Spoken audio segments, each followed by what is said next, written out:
Hi dear students, this is your Shankar Reddy, Senior Faculty in Arithmetic and Reasoning and Pure Maths. Pure మ్యాథ్స్లో కొన్ని topics గురించి మనం discuss చేద్దాం. SI constable ఇతర competitive exams కూడా ఈ ప్యూర్ మ్యాథ్స్ అనేది మనకు 22-25 మార్క్స్ వెయిటేజ్ ఉంటుంది.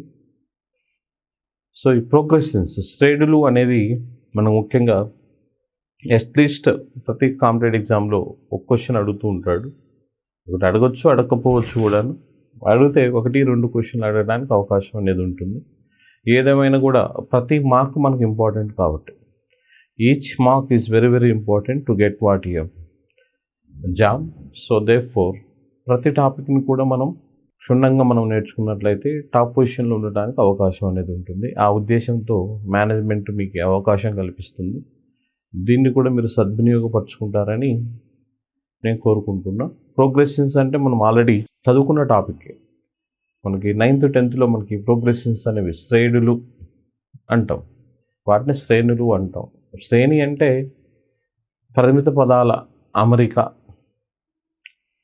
మనకి సిరీస్ అనేది కూడా ఉంటుంది శ్రేణులు అని. అవి మనకి రీజనింగ్ పార్ట్లో సిరీస్ దాని మీద 4 to 5 క్వశ్చన్స్ మనల్ని అడుగుతూ ఉంటారు. అది డిఫరెంట్ కాన్సెప్ట్. దాంట్లో ఇది కూడా ఒక భాగంగా ఉంటుంది.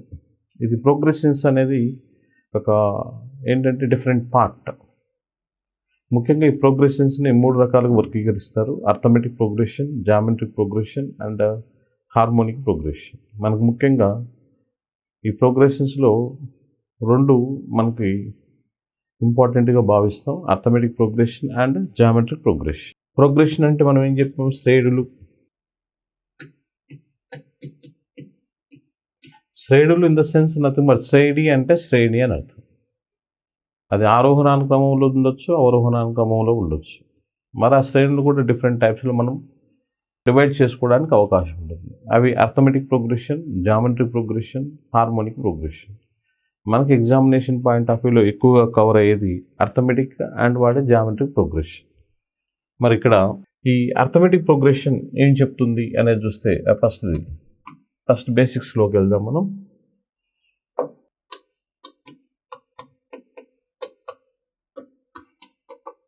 అర్థమెటిక్ ప్రోగ్రెషన్, దీన్ని తెలుగులో అంకశ్రేణి అంటాం. అంకశ్రేణి. అర్థమెటిక్ ప్రోగ్రెషన్ ఏపీ, సింపుల్గా మనం ఏమంటాం ఏపీ. దీనికి సాధారణ రూపం స్టాండర్డ్ ఫార్మాట్ ఎలా ఉంటుంది? సాధారణ రూపం మనం గమనిస్తే స్టాండర్డ్ ఫామ్, సాధారణ రూపం a plus d, a plus 2d, like that up to what a plus n minus 1 into d. దీన్ని అర్థమెటిక్ ప్రోగ్రెషన్ యొక్క స్టాండర్డ్ ఫార్మాట్ అంటాం. దాని యొక్క సాధారణ రూపం ఇలా. దీనిలో మొదటి పదం t1, t2, t3 ఎక్సెట్రా రాస్తే ఇది tn. ఇక్కడ t1 ఈక్వల్ టు ఏని ఏమని పిలుస్తాము అనేది చూస్తే ఫస్ట్ టర్మ్, మొదటి పదము, ప్రథమ పదము అంటాం. ఇది కాల్ వాటిని ఫస్ట్ టర్మ్ అంటాం. అంటే మొదటి పదము లేదా ప్రథమ పదము. అదేవిధంగా ఇక్కడ అర్థమెటిక్ ప్రోగ్రెషన్ అంటే ఏంటి, దాన్ని ఏ విధంగా డిఫైన్ చేస్తామంటే ఏ 2 వరుస పదాల మధ్య వ్యత్యాసం అయిన ఒక స్థిర పదానికి సమానమైతే ఆ రకం శ్రేణిని అంకశ్రేణి అంటాం. వరుస పదాల మధ్య వ్యత్యాసం ఎలా ఉండాలి? ఒక స్థిర సంఖ్యకు సమానం ఉండాలి. The difference between any 2 consecutive terms which is remains same, then that is called what a common difference. Then that type of progression is called what a arithmetic progression. మరి డీని ఎలా ఫైండ్ అవుట్ చేస్తాం? దీన్ని ఏమంటాం మనం? Common difference అంటాం. Common difference దీన్ని డీతో సూచిస్తాం. దీన్ని సామాన్య భేదము అంటాం. తెలుగులో ఏమంటాం మనం? సామాన్య భేదము. ఈ డీని ఎలా కనుక్కుంటామంటే 2 వరుస పదాల మధ్య భేదం, t2 మైనస్ వాటి t1 లేదా t3 మైనస్ t2 లేదా ఇలా 2 వరుస పదాల మధ్య వ్యత్యాసాన్ని మనం ఏమంటాం? ఇక్కడ సామాన్య భేదం అని అంటాం. D can be defined as difference between any 2 consecutive terms. ఇప్పుడు ఫర్ ఎగ్జాంపుల్ చూస్తే t2 ఎంత ఉంది ఇక్కడ? a ప్లస్ d మైనస్ వాటి a. అప్పుడు డిఫరెన్స్ ఎంత వస్తుంది ఇక్కడ? d. అందుకే డీని వరుస పదాల మధ్య వ్యత్యాసం. దీన్ని బట్టి మనం అది ఏ రకం శ్రేణి అని చెప్పడానికి కూడా వీలవుతుంది. వరుస పదాల మధ్య వ్యత్యాసం ఒక స్థిర పదానికి స్థిర సంఖ్యకు సమానం అయితే ఆ రకం శ్రేణిని అంక శ్రేణి అంటారు. The difference between any two consecutive terms which remain same, then that type of progression is called what you arithmetic progression అంటారు. సో ఇక్కడ T1 ఈక్వల్ టు ఏని మనం ఏమంటాం ఫస్ట్ టర్మ్ అంటాం. మరి డీని ఎలా క్యాలిక్యులేట్ చేస్తామంటే ఏ రెండు వరుస పదాల మధ్య వ్యత్యాసం అయినా అని. అదేవిధంగా nth term of arithmetic progression that is Tn equal to a plus n minus 1 into d, a plus n minus 1 into d. ఇది ఎన్నో పదానికి సూత్రం అది. a plus n minus 1 into d is called what nth term of arithmetic progression అంటారు. మరి ఇక్కడ ఈ పదాల మొత్తానికి some of n terms of arithmetic progression is nothing but what Sn equal to n/2 into 2a plus n minus 1 into d. అంక శ్రేణిలో n పదాల మొత్తానికి సూత్రం n/2 into 2a plus n minus 1 into d. ఒకవేళ అలా కాకుండా మొదటి పదము చివరి పదం ఇస్తే అప్పుడు n పదాల మొత్తానికి సూత్రం ఏంటయ్యా అంటే n/2 into a plus what n. ఇది ఎప్పుడు ఉపయోగిస్తాం? అంక శ్రేణిలో మొదటి పదము చివరి పదం ఇస్తే ఆ శ్రేణిలోని n పదాల మొత్తానికి సూత్రం ఏంటి n/2 into a plus n. అదే మామూలుగా అన్ని పదాలు ఇచ్చినప్పుడు అంక శ్రేణిలో n పదాల మొత్తానికి సూత్రం ఏంటి n/2 into 2a plus n minus 1 into d. Arithmetic ప్రోగ్రెషన్ని మనం ఎలా ఐడెంటిఫై చేస్తాం? కామన్ డిఫరెన్స్ ఈక్వల్గా ఉంటే దాన్ని ఏమంటాం మనం అర్థమెటిక్ ప్రోగ్రెషన్ అంటాం. ఇది అర్థమెటిక్ ప్రోగ్రెషన్ యొక్క సాధారణ రూపం, దాని యొక్క టర్మినాలజీ, వాటిలో మనం ఎలా క్యాలిక్యులేట్ చేయాలి ఏంటి, ఈ బేసిస్ మీదనే మనకు ప్రాబ్లమ్స్ అనేవి వస్తూ ఉంటాయి. తర్వాత నెక్స్ట్ జామెట్రిక్ ప్రోగ్రెషన్లోకి మనం వెళ్ళినట్లయితే జామెట్రిక్ ప్రోగ్రెషన్ రెండవది geometric progression.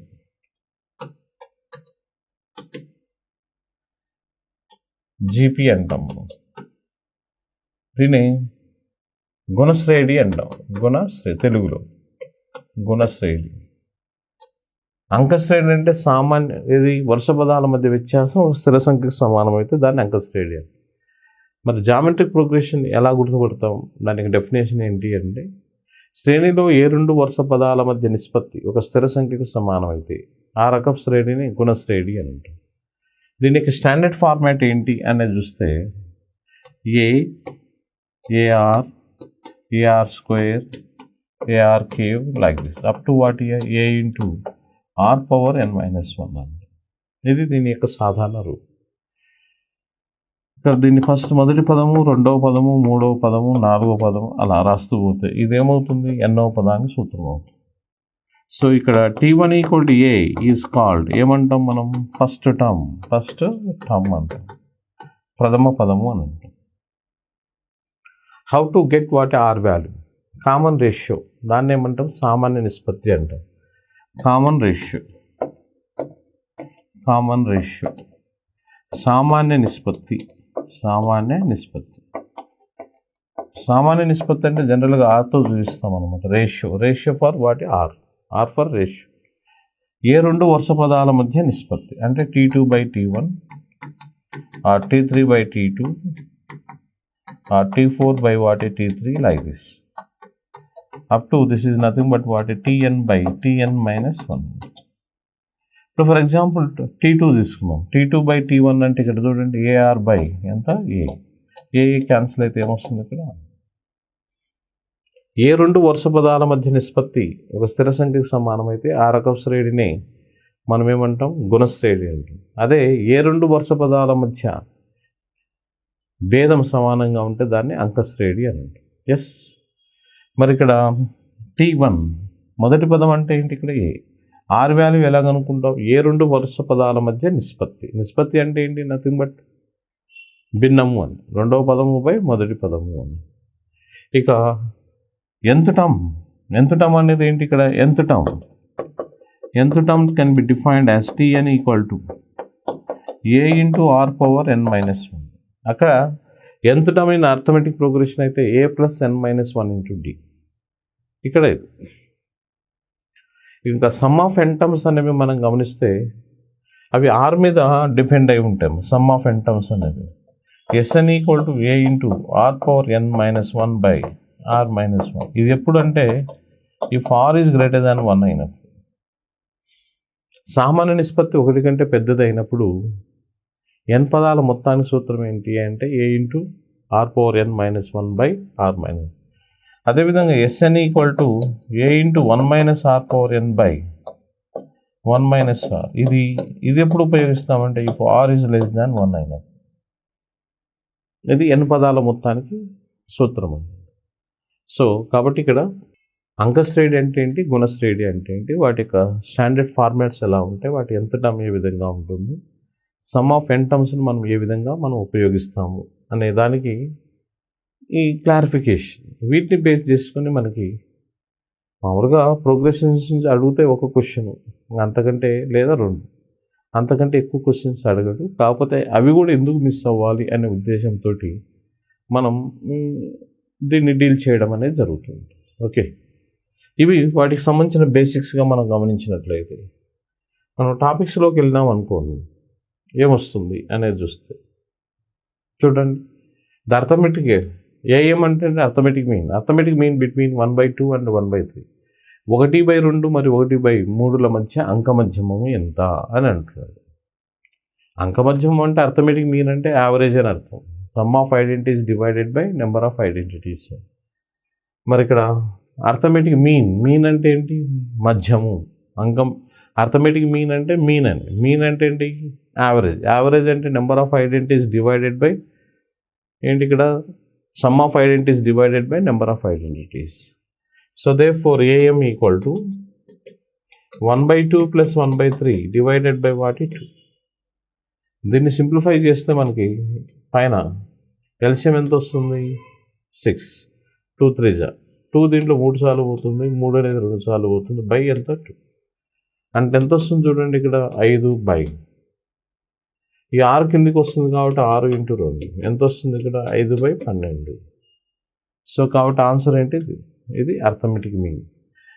The AM between 1/2 and 1/3 is 1/2 మరియు 1/3ల మధ్య అంకమధ్యమం ఎంత అంటే 5/12.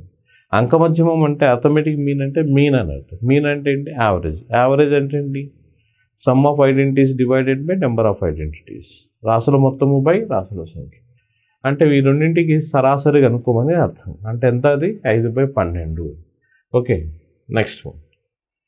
The 10th term of AP is 13, 8, 3 - 2 is అంటారు.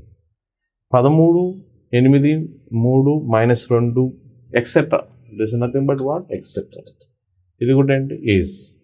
శ్రేణి యొక్క 10వ పదం ఏంటి అని ఇంతకుముందే చెప్పుకున్నాం.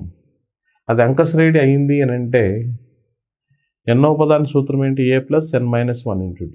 మరి శ్రేణి మనం తీసుకున్నట్లయితే 13, 8, 3 - 2 like this. This is in AP అని ఇచ్చారు కాబట్టి దీంట్లో ఫస్ట్ టర్మ్ ఏమవుతుంది, A = 13. కామన్ డిఫరెన్స్ అనేది ఏంటి, ఏ 2 వరుస పదాల మధ్య వ్యత్యాసం అంటే ఏ 2 వరుస పదాల మధ్య వ్యత్యాసం అంటే ఇక్కడ T2 - T1 అంటే 8 మైనస్ ఎంత 13 అంటే -5కు సమానము. కామన్ డిఫరెన్స్ ఎంత, -5. తగ్గుతూ వచ్చింది కదా, ఎంత తగ్గుతుందంటే -5 చొప్పున తగ్గుతూ ఉంది అన్నట్టు. ఇక్కడ మనకు కావాల్సింది ఏంటి, ఇక్కడ nth టర్మ్ ఫార్ములా ఏంటి, A + n - 1 × D కదా. ఓకే, మరి ఇప్పుడు మనకు కావాల్సిన T10 కావాలి. మొదటి పదం ఎంత 13 ప్లస్ n వాల్యూ ఎంత 10 - 1. D ఎంత చూడండి, కామన్ డిఫరెన్స్ ఎంత వచ్చింది ఇక్కడ మనకి -5. అప్పుడు ఇది ఎంత 13 ప్లస్ ఇది 9 × -5 అంటే 13 మైనస్ ఎంత 45.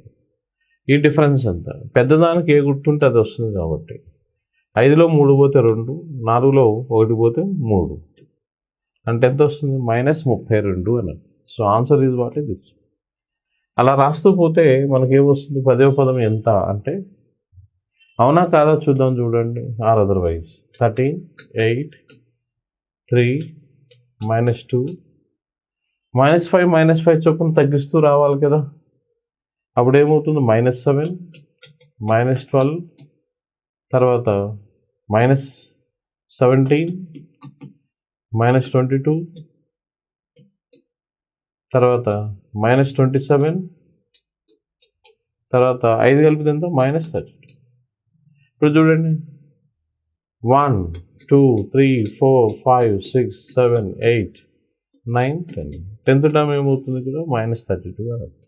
ఆ విధంగా ఇట్లా రాయడం టైం వేస్ట్ అని చెప్పేసి మనం ఈ విధంగా ఫార్మాట్ తీసుకొని మనం చేయడం అనేది జరుగుతుంది. అప్పుడు ఈజీగా ఉంటుంది. ఓకే, మరి how many terms of AP -6 -11/2 -5 etcetera are needed to obtain a sum is -25 అంటాడు. సమ్ ఆఫ్ n టర్మ్స్కి అంక శ్రేణిలో n పదాల మొత్తానికి సూత్రం ఏంటి? Sn = n/2 × 2a + n-1 × d. Okay, మనకు మొత్తం ఇచ్చాడు. ఇక్కడ మనకు తెలిసింది ఏంటి అని అంటే Sn = ఎంత అంటున్నాడు? -25 అంటున్నాడు. కామన్ డిఫరెన్స్ ఎంత చూడండి, ఎలా తగ్గుతుంది అనేది మనం గమనిస్తే T2 - T1లోకి మనం చేసినట్లయితే ఏది చేసినా కూడా -11/2 + వాట్ ఈజ్ 6. అప్పుడు ఎంత అవుతుంది చూడండి? 2 -11 that is nothing but what 1/2. Common difference అనేది ఏమవుతుంది ఇక్కడ? 1/2 అని. అలానే లెక్కించుకుంటూ పోతే మనకి అవునా కాదో చూద్దాం. -11/2 + 1/2 ఎంత అవుతుందో చూడండి ఇక్కడ? నథింగ్ బట్ 2 -11 + 11 ఎంత అవుతుంది? -10. -10/2 = వాట్? -5. సో కాబట్టి ఇక్కడ కామన్ డిఫరెన్స్ అనేది దేనికి సమానం అవుతుంది అనేది మనం గమనిస్తే డిఫరెన్స్ ఎంత? 1/2. తర్వాత ఏం కనుక్కోమంటున్నాడు ఇక్కడ? Sn వాల్యూ ఇచ్చాడు, D వాల్యూ ఇచ్చాడు. What is a value year? -6. ఈ వాల్యూస్ అన్ని మనం ప్రతిక్షేపిస్తే మనకు కావాల్సిన ఆన్సర్ అనేది వస్తుంది. సరే, Sn వాల్యూ ఇచ్చాడు కదా, అదంతా -25 = ఇప్పుడు మనం కనుక్కోవాల్సింది ఏంటి? ఎన్ని పదాల మొత్తం అంటే n వాల్యూ కనుక్కోవాలి. n/2 2 × మొదటి పదం ఎంత చూడండి? -6 plus n-1 × the common difference ఎంతమ్మా ఇక్కడ? కామన్ డిఫరెన్స్ వచ్చేసరికి ఎంత? 1/2. Common difference 1/2. మొదటి పదం ఎంత ఇక్కడ? -r. By substituting all the values, okay, this is -25 = n/2. 2 × -r అంటే -12.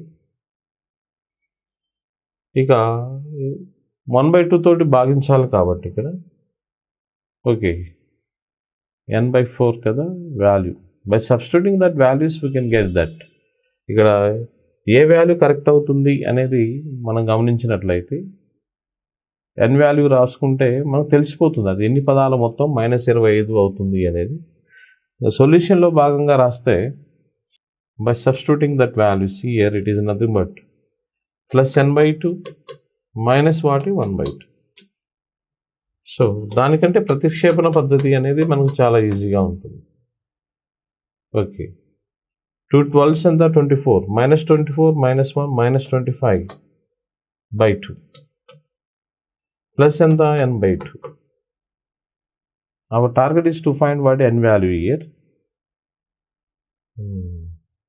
సరే, ఇక్కడ మనం n వాల్యూను మనం ప్రతిక్షేపిస్తే ఏది మనకు ఒకవేళ ఇచ్చిన క్వశ్చన్స్లో ఇచ్చిన ఛాయిస్ నుంచి మనం చూద్దాం ఏది కరెక్ట్ అవుతుంది అనేది. అప్రాక్సిమేట్గా మనం చూస్తే 5/2 తీసుకున్నాం అనుకోండి. 30/2 అంటే 15. 15 ఇది 5 వాల్యూ ఉండండి 75/2. By giving what n = 5. n = 5 substitute చేసాం అనుకోండి. అప్పుడు ఏమవుతుంది? 5/2 25/2 + 5/2. అప్పుడు ఇది 5/2 2 30/2 -25 రావాలి కదా మనకి. ఎన్ని పదాల మొత్తము అంటున్నాడు. ఎన్ని పదాల మొత్తము? -25 అవుతుంది. ఇయర్ డి వాల్యూ ఈస్ తగ్గుతుంది కదా శ్రేణి, పెరుగుతుంది. -11/2 ఒకవేళ చూద్దాం. n value for n equal to what 20 తీసుకున్నాం అనుకోండి. అప్పుడు ఏమవుతుంది చూడండి, 20/2 25/2 ప్లస్ వాట్ ఇయర్ 20/2 అంటే ఎంత ఇక్కడ 10. ఇంకోటి చూస్తే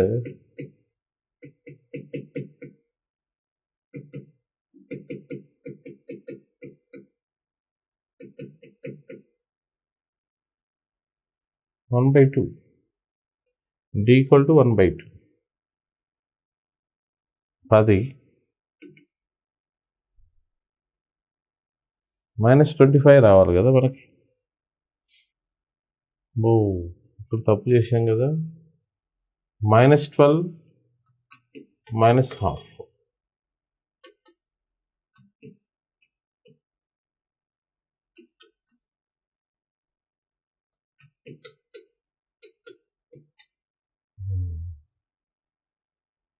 తప్పు రాశాం. -25/2 ఇది -25/2.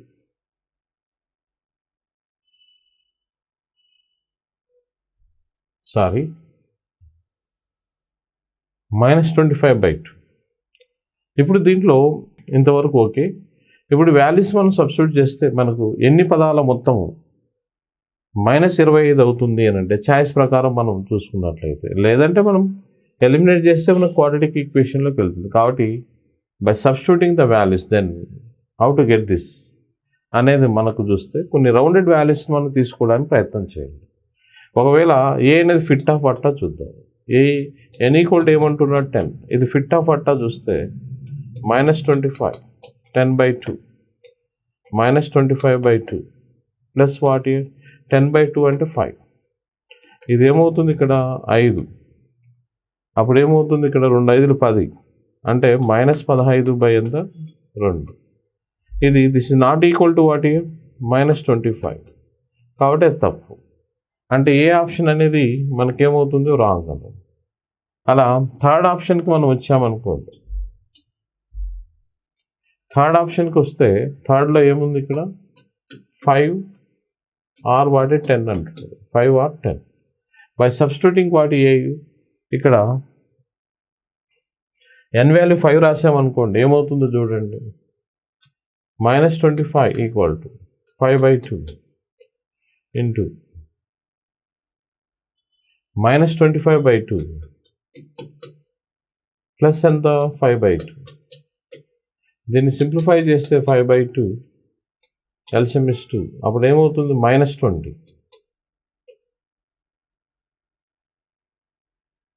ఓకే, అప్పుడు ఏమవుతుంది చూడండి, ఇక్కడ 2 2 4 4 5లు అంటే ఎంత -25. -25 వస్తుంది కాబట్టి అది ఖచ్చితంగా ఏమై ఉంటుంది, థర్డ్ ఆప్షన్ అయి ఉంటుంది, 5 లేదా. కాబట్టి ఇక్కడ ఫస్ట్ ఆప్షన్ అనేది రాంగ్ అని తెలిసింది. ఇప్పుడు థర్డ్ ఆప్షన్ తీసుకున్నట్లయితే ఎయిదర్ ఇక్కడ కావాల్సింది ఏంటి, ఇక్కడ ఎన్ని పదాల మొత్తం 5 10. 5 అనేది తీసుకున్నట్లయితే మనకి ఎంత వచ్చింది, -25 వచ్చింది. కాబట్టి ఆన్సర్ ఏమవుతుంది, థర్డ్గా మనం తీసుకోవడం అనేది జరుగుతుంది. ఇది ఆప్షన్ బేస్డ్గా తీసుకుంటే డైరెక్ట్ చేసామంటే క్వాడ్రాటిక్ ఈక్వేషన్ వస్తుంది, కొద్దిగా కష్టం అవుతుంది. బై ఎలిమినేషన్ ఆఫ్ చాయిస్ చేసామనుకోండి. ఇప్పుడు మొదటి తీసుకున్నాం n ఈక్వల్ టు 10 అయితే దిస్ ఇస్ నాట్ ఈక్వల్. అదేవిధంగా థర్డ్ ఆప్షన్ తీసుకున్నాం 5 లేదా 10. n ఈక్వల్ టు 5 రాసామనుకోండి, మనకి ఎంత వచ్చింది ఇక్కడ -25. కాబట్టి ఆన్సర్ ఏమవుతుంది, థర్డ్ ఆప్షన్ అవుతుంది. Okay, next. In an AP, 8th term is 17, 19th term is 39, then 25th term equal to what అంటారు. ఓకే, చూద్దాం. 17th term, 8th term is nothing but 17. జనరల్గా మనం ఆలోచిస్తే చూడండి, 8th term 17 అంటున్నాడు, 19th term ఏమంటున్నాడు ఇక్కడ 39 అంటున్నాడు. ఈజీగా అబ్జర్వేషన్లో ఉంది కదా, ఈజీగా రాయొచ్చు మనం. T8 అంటే that is nothing but 8 × 2 + 1. T19 అంటే అదే ఏమవుతుంది, దట్ ఈజ్ 19 × 2 + 1. మనకు కావాల్సింది ఏంటి? T25 అంటే దాని అర్థం ఏంటి? 25 × 2 + 1. అది ఎంత అవుతుంది? 51. So based on this answer is what? This 51గా మనం తీసుకోవచ్చు. Okay, that is. And next terms of GP 2/√2 4లో 64 అనేది ఎన్నో పదము అంటున్నాడు. √2/2 1/√2. ఇది something is what year? GP అంటే కామన్ రేషియో అనేది మనకి ఎలా ఉండాలి? స్థిరంగా ఉండాలి. సో చూద్దాం, ఇక్కడ గమనిస్తే 4/√2 దట్ ఈస్ 2√2 అని. అదేవిధంగా √2/2 √2ని ఏం రాయొచ్చు ఇక్కడ? R2/R1 2/2 dash terms of GP గుణశ్రేణిలో 64 అనేది ఎన్నో పదము అంటున్నాడు. సంథింగ్ ఈజ్ దేర్, సబ్బైన పదం. I think it is nothing but 2√2 అనుకుంటాను. 2√2 దిస్ ఇస్ వాట్ నాట్ వాటి కామా. ఇప్పుడు చూడండి జనరల్గా వస్తుందో లేదో. ఏ రెండు వరుస పదాల మధ్య నిష్పత్తి అయినా ఒక స్థిర పదానికి సమానం అవ్వాలి. 4/2√2 ఏమవుతుంది? ఇక్కడ √2 అవుతుంది. ఈ 2 దీంట్లో 2 సార్లు పోతుంది. √2/2 అంటే √2. అదేవిధంగా 2√2/2 దట్ ఈస్ క్యాన్సల్ వాట్ √2. ఇది వాస్తవానికి ఇది. సో కాబట్టి ఇక్కడ ప్రింటింగ్ మిస్టేక్ పడ్డది. ఇది కామ కాదు, ఇంటూ. అయితే 64 అనేది ఎన్నో పదానికి సమానం అంట. జీపీ కాబట్టి ఇక్కడ ఏ వాల్యూ ఎంత? ఇక్కడ ఏ ఇస్ టర్మ్, మొదటి పదము 2. R value is nothing but what? 2√2/2 అంటే √2. మనకేమిచ్చాడు? టీ అని ఇచ్చాడు. 64 ఏం కనుక్కోమంటున్నాడు? ఎన్ వాల్యూ కనుక్కోమంటున్నాడు. nth term of what is geometric progression is a into r⁻n-1. మరి ఇక్కడ ఎంత ఇచ్చాడు? మనకి 64 ఇచ్చాడు. ఏ అనేది ఎంత? 2. సామాన్య నిష్పత్తి ఎంత? √2. సామాన్య నిష్పత్తి ఏ వాల్యూ ఇస్ 2 √2 n-1. దీన్ని సింప్లిఫై చేస్తే ఈ రెండు దీంట్లో ఎన్నిసార్లు పోతుంది అనేది చూస్తే 32 సార్లు పోతుంది. అంటే 32 = √2 n-1. సరే, 32 అంటే 2/5. 32 అంటే √2/5. 2/5 ఎంత? 32. అప్పుడు మనకు కావాల్సింది ఏంటిది? ఇక్కడ బేస్ √2 ఉంది కాబట్టి దాన్ని ఏ విధంగా రాయొచ్చు? This is nothing but 2/5. దీన్ని మనం ఏ విధంగా తీసుకోవచ్చు? √2 10. 2/5నే √2 బేస్గా తీసుకున్నట్లయితే డబుల్ అవుతుంది. ఇప్పుడు bases are equal, then the power should be equal అని మనకు తెలుసు. కాబట్టి ఈ రెండు క్యాన్సిల్ అవుతాయి. అప్పుడు ఏమవుతుంది? therefore n-1 = 10, n = 11. 11వ పదము అని అంటాం. 11వ పదం. కాబట్టి క్వశ్చన్ తప్పు ఉంది. అదేంటది? 2 దట్ ఈస్ 2√2 అని అర్థం. 2√2 2 × √2. This is nothing but what is 2 × √2. 2√2 4 like this. So కాబట్టి ఎన్నో పదం అది? 11వ పదము అని అంటుంది. ఓకే.